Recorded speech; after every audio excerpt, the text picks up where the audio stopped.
个台中的警方嘛来破一件冷钱的诈骗案，这个诈骗的金额高达10亿。嫌犯是一对翁仔某，因伫中华开饭店、开年补厂，骗人来投资。投资的金额上少拢爱100万起跳。一开始每个月互人利息2万到3万，但是到后壁就开始拖，开始闪。这个时阵才知影互骗去咯。有被害人甚至是投资1亿9000多万，但是嫌犯讲这毋是骗，是单纯的借钱的纠纷，怎啊无互起诉？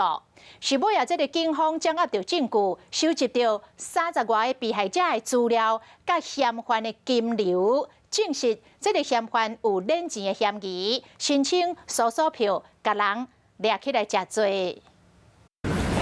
翁婿行伫头前，太太头淡淡对伫后壁，这个翁仔某涉嫌诈骗，金额悬要10亿。出险的老母嘛是案，就会叫警察给铐起来。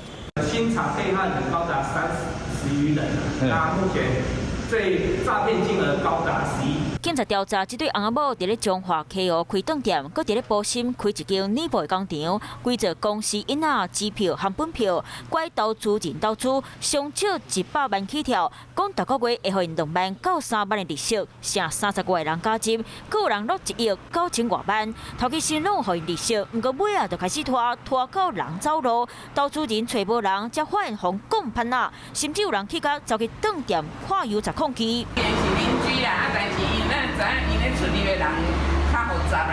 警察讲有投资人无摕到利息，各嫌犯，不过嫌犯这讲这是单纯的借贷纠纷，躲过起诉。为了警察收集证据，找相关的30多位投资人了解，才调查到这件诈骗案。发现他借钱洗钱多达10几个账户，那最多转成多达5成的账户，那并将这些犯罪所得购买土地。高级房车及相关的保险单、储蓄保险单。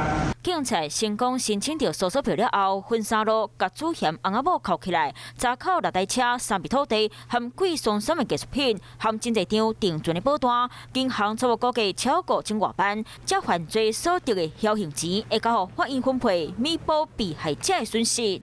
Hello， 大家好，我是乃瑜，要教给大家2个任务。第一个，华视新闻的脸书专页，你按赞了吗？还有华视新闻的 YouTube 频道，赶紧订阅起来，还要记得按赞，开启小铃铛哦。